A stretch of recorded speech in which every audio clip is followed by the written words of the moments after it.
गुड़गांव विधानसभा से भाजपा प्रत्याशी मुकेश शर्मा के समर्थन में केंद्रीय मंत्री नितिन गडकरी गुरुग्राम पहुंचे। गुरुग्राम के भीमनगर में आयोजित विशाल जनसभा को संबोधित करते हुए केंद्रीय मंत्री नितिन गडकरी ने कहा कि यह चुनाव गुरुग्राम और हरियाणा का भविष्य तय करने वाला चुनाव होगा। उन्होंने लोगों से भाजपा प्रत्याशी को वोट देने की अपील करते हुए कहा कि देश में कांग्रेस ने 60 साल राज किया, लेकिन भाजपा ने 10 साल के राज्य में कांग्रेस से 3 गुना ज्यादा काम करके दिखा दिया कि भाजपा देश के लिए कितनी जरूरी है। उन्होंने कहा कि देश में सड़कों का जाल बिछाकर हमने दूरियां कम करने का काम किया है।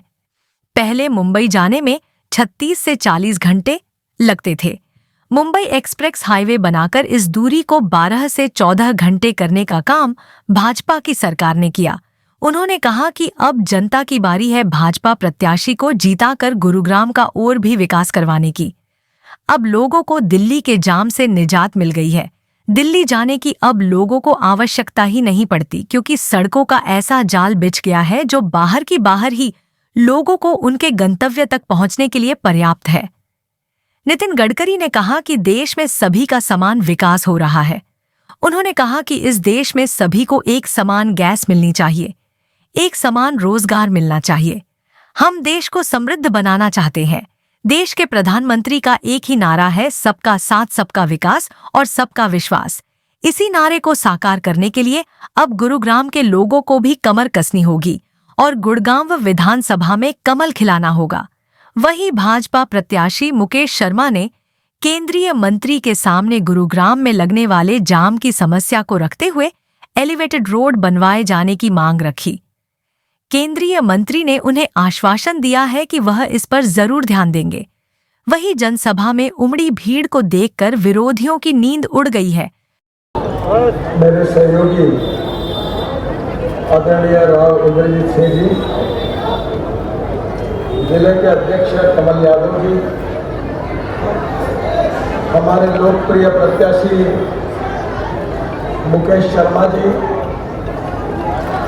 हमारे प्रदेश के सचिव गार्गी जी, महिला मोर्चा के अध्यक्ष उषा जी, आदरणीय संदीप जोशी जी, मंच पर उपस्थित सभी सम्मानीय पार्टी के वरिष्ठ पदाधिकारीगण और उपस्थित भाइयों और बहनों,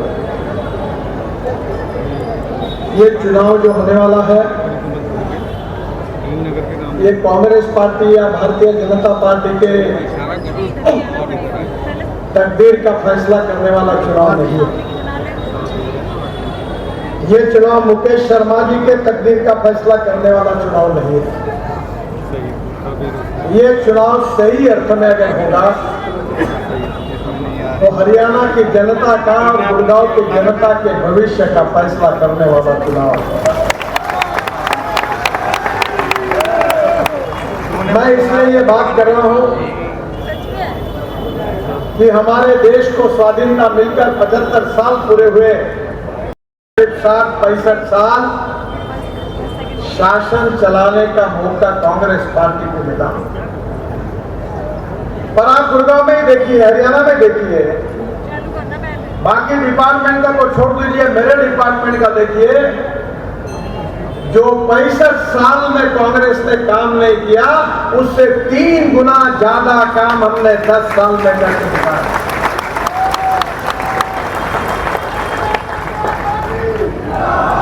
मुझे याद है,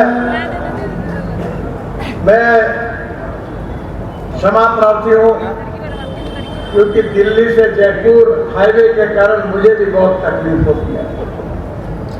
पर 2009 में ये कांग्रेस पार्टी का था, उन्होंने एक को काम दिया, जो कॉन्ट्रैक्टर देश से भाग गया, डुबाकर काफी झगड़े हुए, कोर्ट में मामला गया, अनेक कॉन्ट्रैक्टर बदले गए और हम लगातार कोशिश करते रहे। पर मेरा विश्वास है कि दिसंबर तक हम इस काम को पूरा करने की कोशिश करेंगे, आपकी तकलीफ कम करेंगे। एक तरफा है जीत, कोई टेंशन नहीं है। आप उस बात की टेंशन छोड़ दो। मैं तो नितिन गडकरी जी आज वो रोड किंग है। मैं तो अपने गुरुग्राम के लिए आज एलिवेटेड रोड मांगने के लिए जा रहा हूँ। सौभाग्य है हमारा। जय श्री राम, जय श्री और कौन के क्षेत्र से आ रहे हैं? जितने प्रत्याशी, सारे प्रत्याशी आ रहे हैं यहाँ पे? है जी, और कौन कौन से प्रत्याशी आ रहे हैं? गुरुग्राम विधानसभा सिर्फ गुरुग्राम मुकेश की तरफ से? सिर्फ।